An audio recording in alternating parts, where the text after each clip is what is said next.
Perkenalkan, nama saya Martina Indah Widianingsih dari Prodi Pendidikan Biologi. Saya akan mempresentasikan mengenai HAM dan keberadaannya di Indonesia. Yang pertama, apa sih HAM itu? HAM atau Hak Asasi Manusia berdasarkan ketentuan dalam pasal 1 ayat 1 Undang-Undang Nomor 39 Tahun 1999 merupakan hak yang paling hakiki yang dimiliki oleh manusia dan tidak dapat diganggu-gugat oleh siapapun. Oleh karena itu, terhadap hak asasi manusia, negara sebagai pelindung warganya diharapkan dapat mengakomodir kepentingan dan hak dari warga negaranya tersebut. Hak asasi manusia juga dapat diartikan sebagai hak yang melekat pada diri setiap manusia sejak lahir yang berlaku seumur hidup dan tidak dapat diganggu-gugat oleh siapapun.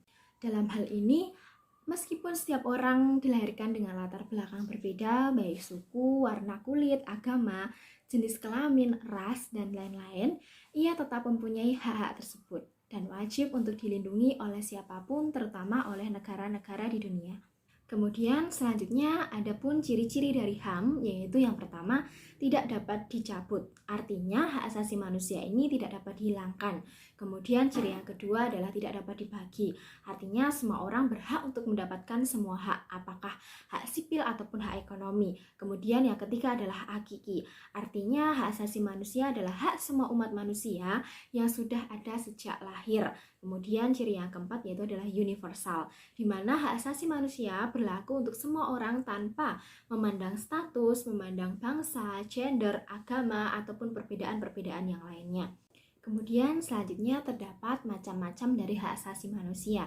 Yang pertama yaitu adalah ada hak-hak asasi pribadi, kemudian ada hak-hak asasi ekonomi, kemudian ada hak-hak asasi politik, kemudian ada hak-hak asasi untuk mendapatkan perlakuan yang sama dalam hukum dan pemerintahan. Kemudian terdapat hak-hak asasi sosial dan kebudayaan. Kemudian yang terakhir ada hak asasi untuk mendapatkan perlakuan tata cara peradilan dan perlindungan yang sama. Adapun peraturan HAM yang mengatur berjalannya hak asasi manusia di Indonesia, yaitu yang pertama Undang-Undang Dasar Negara Republik Indonesia tahun 1945 pasal 28I ayat 4 yang berbunyi perlindungan, pemajuan, penegakan, dan pemenuhan hak asasi manusia adalah tanggung jawab negara, terutama pemerintah. Kemudian peraturan yang kedua yang mengatur adalah Undang-Undang Nomor 39 Tahun 1999 tentang Hak Asasi Manusia, khususnya pasal 71 yang berbunyi pemerintah wajib bertanggung jawab, menghormati, melindungi, menegakkan, dan memajukan hak asasi manusia yang diatur dalam undang-undang ini. Peraturan perundang-undangan lain dan hukum internasional tentang hak asasi manusia yang diterima oleh negara Republik Indonesia. Kemudian, bagaimana dengan keadaan HAM di Indonesia saat ini?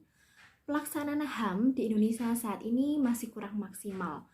HAM yang seharusnya dijunjung tinggi oleh negara demi tercapainya kesejahteraan, kedamaian, dan kenyamanan bersama, nyatanya masih dianggap angin lalu.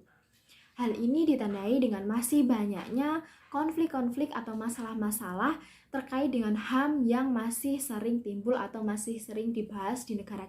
Adapun contoh dari konflik ataupun isu-isu mengenai HAM yang terjadi di negara kita, yang pertama yaitu adalah kasus pelanggaran Paniai Papua. Kasus ini terjadi pada tanggal 7 Desember dan 8 Desember 2014. Kasus ini menyebabkan 4 orang tewas dan 10 diantaranya mengalami luka-luka. Dengan rincian, 7 orang menderita luka tembak, kemudian 2 orang menderita luka robek, dan 1 lainnya menderita luka iris. Kasus ini disebabkan oleh cekcok mulut antara TNI dan warga setempat yang berujung kepada pemukulan. Kemudian warga melakukan pengepungan markas Koramil karena merasa tidak terima, yang berujung pada penembakan ke arah warga atau ke arah massa serta pengejaran dan penikaman dengan menggunakan sangkur. Kasus yang kedua atau isu yang kedua yaitu adalah pembunuhan dan pemutilasian di Kabupaten Mimika. Kasus ini terjadi pada hari Senin tanggal 22 Agustus 2022 atau tahun ini. Kasus ini merupakan pembunuhan terhadap 4 orang anggota warga sipil di Timika, Papua. Dilakukan oleh 10 orang termasuk di dalamnya adalah anggota TNI AD. Penyebab terjadinya kasus ini adalah penipuan saat transaksi senjata api yang mengakibatkan penganiayaan dan berujung kepada pembunuhan dan pemutilasian. Kemudian selanjutnya keuntungan dari penegakan HAM. Keuntungan penegakan HAM bagi negara yaitu yang pertama, menjadi negara yang berdaulat dan beradab. Yang kedua, menjamin kesejahteraan dan kedamaian negara itu sendiri.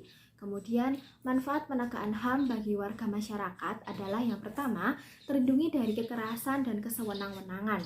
Kemudian yang kedua adalah terjaminnya kesetaraan dan keadilan bagi masyarakat. Berangkat dari banyaknya keuntungan-keuntungan dari penegakan HAM, baik bagi negara maupun bagi warga masyarakat sendiri, marilah kita menegakkan HAM demi kenyamanan bersama dan kesejahteraan negara. Berikut merupakan sumber acuan yang saya gunakan dalam pengerjaan infografis dan presentasi kali ini. Akhir kata, terima kasih telah menyimak video saya.